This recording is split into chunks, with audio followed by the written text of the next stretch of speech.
Yo, what it is, it's the RULE, and you checking out my backstage interview at the KMEL Legends of Summer Jam. You know how we do it, baby. Holla. It's the rule. 106 KMEL. KMEL Legends of Summer Jam, Sign of Genius, Kimmy Backstage with Gyro. Yo. Talking about how he's on his tour right now, running around, whatnot. What you leave at home? What you talking about? Listen, it was a rough morning, a rougher night. Word. So I got up. I was rushing to get to the airport, and I left everything. I left my wallet home. I left my jewelry at home. I left everything at home, but I made it. So that's all that counts. How'd you even get on the plane? Right. Now this is the ill. Come on. I get to the airport and I realize, I forgot everything. Right. But it was too late to turn around, and the next flight would have made me miss the show. So, I kicked it with my escort, and he said, "Don't worry about it. We'll take care of you. We'll get you. You just got to fill out this little form and get you through the airport." But they may not be so receptive at the next airport. Of course not. So I had to get my stuff overnight, my wallet overnight and stuff. I ain't want to overnight my jewelry. That didn't make sense, but I needed my wallet. So we appreciate you for doing all that. Hey, I wasn't gonna miss the Bay. I can't say enough for Oakland. The West Coast period. Yeah. Like I said when I was out on the stage, y'all really started my career, West Coast. Nice. Break it down. I want to hear this. Like, I wasn't getting no love in New York on my record on Holla Holla. That's they was terrible. playing Can I Get It with me and Jay, but they didn't automatically jump on Holla Holla when I released it. Tripping. And Dame took that record and put it in rotation, and then the rest of the West, followed. Yep. And then the East said, "Hold up, he from the East Coast. We can't let them champion his record and we not jump on it." We love it. Right. So then they jumped on it, and the whole East jumped. Then it became what it was. Right. So I always got a special love for the West. Like my second album, I came out to the West. I bought a big crib out in the hills in Hollywood. Okay. And just did my whole second album out in the West. And every night I go to the clubs. At first, I had a routine. I go to the studio, make records, then we go out to the club, then we bring the whole club back home to the house, party. Like, it was the most ghetto mansion you ever want to see. I mean, it was super big, but we had like rent-a-center furniture. It was my first time having real money, so I really, I just went crazy with it. But we had such a good time, and the West embraced me in a different way. So I always got a certain love for the West. Beautiful. Were there some secrets, some celeb secrets that happened in there that you can tell now? Because if the walls know. Let's go. Just one that nobody would be mad at you telling right now. Because I need a little. They'd all be mad, like rules. Nah, they wouldn't be mad. Come on. Trust me, we did some things. Used to have some parties there. Like, it was good times, But yeah, man, it was a different time in hip hop. You're giving me no juice right now. I know. Giving me no juice. Listen, it's urban legend. Oh. You understand? It ain't like today where everything's on Instagram. Right. Everything Twitter, is told. And Everything is they told. on Baller Alert, and they hitting you with what's the thing called they do on there now on Baller Alert? What you mean? They do like this thing with This thing. what's it called where the girls write in groupie tales. Oh, it's terrible. Thank you from the crowd. The game is all up now, man. Hey, Well, man. It's terrible now. Groupies been writing books. They have. But You knew that was coming. You knew that was coming. You knew it. So how many times did Corinne spend the night over at that Hollywood mansion? my God. Not once. Ah! Thank you for coming, darling. I'll see you next time. Speaking of the I love you. Yeah, I love you too. And the parties, I know that you are a father.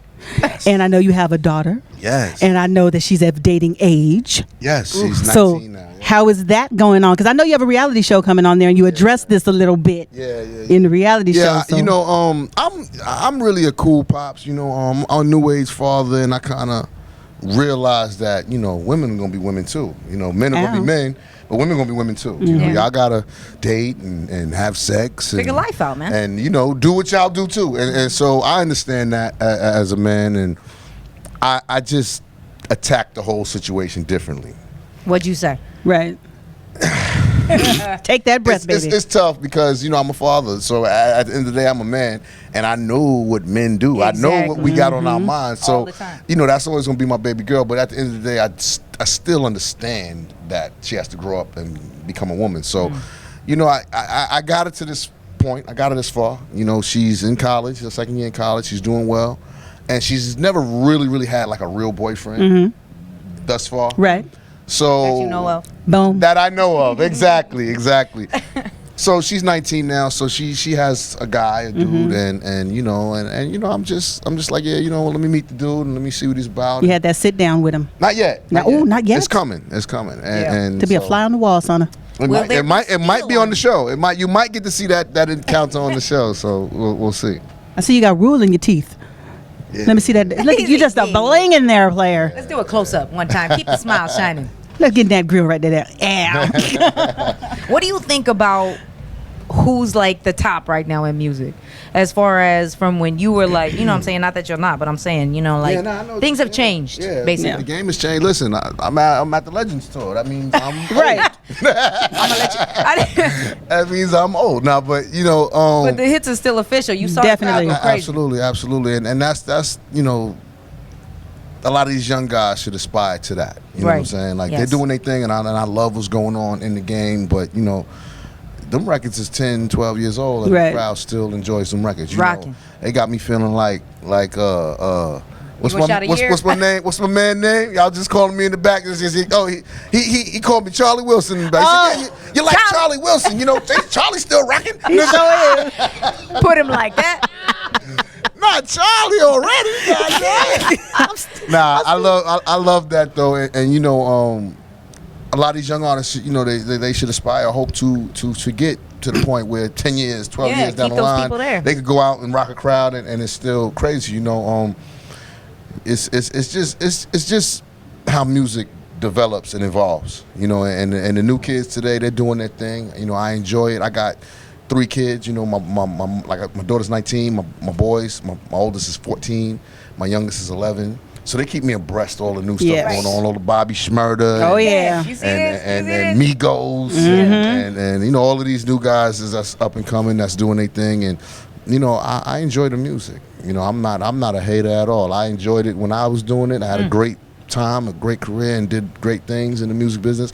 And I love to see these young dudes coming up and keeping the ball rolling, keeping the baton moving. So it's dope. Nice. Amazing. All right. Well, I know that people still want to keep up with you. Tell everybody out there where they can follow you and make sure everything is good with Rue. Y'all can follow me on what am I on Twitter? Oh, I'm Twitter. I'm Rue. Damn, you are old. Yeah, you know what? I really don't Charlie? care. Charlie? My name is Charlie. Oh, Charlie. Charlie. Yo, I really don't.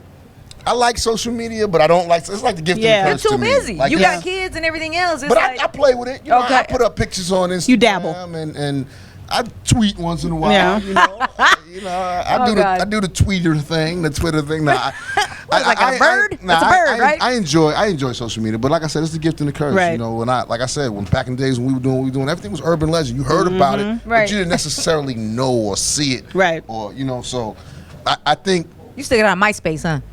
Oh no, you didn't. Nah, I ain't say I was out of the loop. I'm old. I'm out of the loop now. Damn it. No, but the way things are going now in hip hop is a good thing. But I kind of like it when it was more, of course, about being not so seen. You know what I'm saying? Like it meant something when artist walked in the room and you're like, oh shit, that's such right. Like I don't get to see him like that. Right, you know right, what I'm saying? So now everybody sees everybody so much, and they get to be so much a part of you. It just for me it takes a little bit away of the specialness of being a celebrity or a star. So I enjoyed that and the now mystique. The mystique. Yeah, that part is gone. You remember back in the days we was young and like if you even like seen a glimpse of like Michael Jackson or Prince, was like, oh, these niggas really exist. That's the whole time you were talking. Like it was like they were myths. Yeah. Right. You see what I'm saying? Madonna, all these people. But yeah, I miss that in hip hop. That is what I miss in hip hop. The mystique and of music period. Just the mystique of artists, you know. I think people enjoy that. It brings them closer. It brings them in.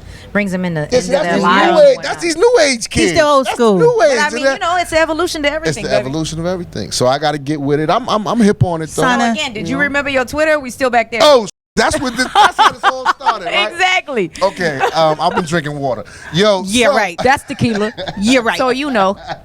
So okay, my Twitter is Rue York, and my Instagram is Rue York City. Nice. So y'all can reach me. And he might hit you back if he gets on there. I'm on there. I answer people sometimes. I talk to the fans, and you know, I enjoy it. Like I've always been a people person, so I enjoy engaging. That's cool. How many fellas, real quick, before we let you go, are disappointed that Ashanti didn't show up too, though? With nobody's saying nothing. Y'all trying to see that ass? See, listen. They did want to see it. Yeah, that's cool. That's a compact woman. That's cool. She got a lot of thickness from top to bottom. Tell everybody about your show and when it comes on too. Oh, my show is called Follow the Rules. It's on MTV. And it's a family show. It's kind of like what T.I. and Tiny doing, or like Run's House. Right. Yeah. But my family's more like the Osbournes. Like, we're crazy as shit. Like, it's no holds barred. We like to have a lot of fun. But at the end of the day, it's all about love and how we move forward as a family, right. and how I'm raising these kids. You know, and I think a lot of people are going to relate to how I do what I do. And it's very normal. But and when's it air? We don't have an air date yet. Okay. I really do, but I can't really say it yet. Okay. So you ain't sharing nothing today. He's know, not. man. I didn't even talk to you. I know, man. Hopefully, when the mics go off, we get at least one mansion story or something. You know what I'm saying? Something. I'm sorry. Don't tell me. I'll tell. I do got a book out though. Y'all want to go get the book? We want the damn book. We want stuff now. Tell some things. I was in love with a groupie. It's in stores right now. Hell no, that ain't the name of my book. I spent all my cheese on a groupie that everybody had. Never, ever. Last name Stevens. Oh my God. You starting trouble. I'm leaving. You's a troublemaker. Oh, you dropped the beer. Party foul. Party foul. Yeah, that's what you get. Gosh damn.